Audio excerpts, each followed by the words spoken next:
ভিন রাজ্যে কাজে গিয়ে আবারও মালদার এক পরিযায়ী শ্রমিকের মৃত্যু। পরিযায়ী শ্রমিকের নিথর দেহ ফিরল গ্রামে। শনিবার সাত সকালে এই ঘটনায় শোকের ছায়া নেমে এলো মালদা ইংরেজ বাজার ব্লকের নরহাট্টার জোত বসন্ত এলাকায়। জানা গেছে, মৃত পরিযায়ী শ্রমিকের নাম বুলু সবজি, বয়স আনুমানিক 33 বছর। পরিবারের অবস্থা নুন আনতে পান্তা ফুরোনো, তাই পরিবারের সদস্যদের মুখে দুবেলা দুমুঠো অন্ন তুলে দিতে বুলু সবজি ব্যাঙ্গালোরে নির্মাণ শ্রমিক হিসেবে কাজ করতে গিয়েছিলেন। কিন্তু গত 4 দিন আগে ব্যাঙ্গালোরে তার মৃত্যু হয়। এরপর শনিবার সকালে তার কফিনবন্দি নিথর দেহ গ্রামে পৌঁছায়, যা দেখে পরিবারবর্গ কান্নায় ভেঙে পড়েন। গ্রাম জুড়ে নেমে আসে গভীর শোকের ছায়া। স্থানীয়রা জানান, তারা শুনতে পেয়েছেন ব্যাঙ্গালোরে অসুস্থ হয়ে বুলু সবজির মৃত্যু হয়েছে, কিন্তু মৃত্যুর কারণ নিয়ে এখনও তাদের মধ্যে ধোঁয়াশা রয়েছে। তাই তারা মৃত্যুর সঠিক কারণ জানতে চান। নরহাট্টা গ্রামে বুলু সবজি পিতামুদ্দিন সবজি কাজে গিয়েছিল ব্যাঙ্গালোরে, কন্ট্রাকশনের কাজে বা বিল্ডিং এর কাজে কোনো কোম্পানির আন্ডারে। সেখানে গিয়ে মৃত্যু হয়।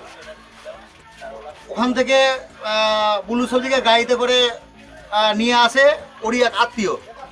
ওরা বলে যে বুলু সবজির মৃত্যু হয়েছে জ্বরে, কিন্তু আমরা যা দেখতে পাচ্ছি তাতে অন্য আমাদের সন্দেহ লাগছে যে অন্যভাবে মারা যেতে পারে। তো ঘটনা হলো, আমরা এখানে ঠিকাদারকে চাইছি মৃত্যুর কারণটা সঠিকভাবে জানার জন্য। ডেড বডি যে পাঠানো হয়েছে তার সঙ্গে কিন্তু আমরা ওই পুলিশের যে রিপোর্টটা আছে সেটা যেহেতু অন্য ভাষায়, আমরা কিন্তু সেটা উদ্ধার করতে পারছি না, পরে উদ্ধার করতে পারছি না, তবে কিছু এড়িয়ে যাচ্ছেন উনিও। তো ঘটনা হলো, যেহেতু ফ্যামিলিটা খুবই গরিব, আমরা চাইছি যেহেতু পেটের স্বার্থে ওরা বাইরে কাজে যাচ্ছে, ঠিকাদারি সংস্থা বা যারা নিয়ে গেছে এই ফ্যামিলির জন্য কিছু করুক, আর মৃত্যুর সঠিক কারণটা আমাদেরকে বুঝিয়ে বলুক বা উদ্ঘাটন করুক, বলুক।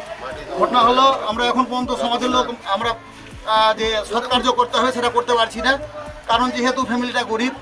এর জন্য কিছু আর্থিক সাহায্যের ব্যবস্থা যদি সরকার থেকে করে তারও ব্যবস্থা যাতে হয়, তার জন্য আমরা সরকারের দৃষ্টি আকর্ষণ করব, যাতে এখানে সরকারের পক্ষ থেকে যে ক্ষতিপূরণগুলো দেওয়া হয় সেগুলো যাতে দেওয়া হয়। আর এই ঠিকাদারি সংস্থা বা যারা এই কাজের সঙ্গে নিয়ে যে লেবারটাকে যারা নিয়ে গেছে, তারা যাতে এই ফ্যামিলিটাকে বাঁচিয়ে রাখার জন্য যা ক্ষতিপূরণ বা যা দেওয়া হয় তার সেটা যাতে দিয়ে ফ্যামিলিটাকে বাঁচাবার চেষ্টা করে। Bureau news, Bangla Times.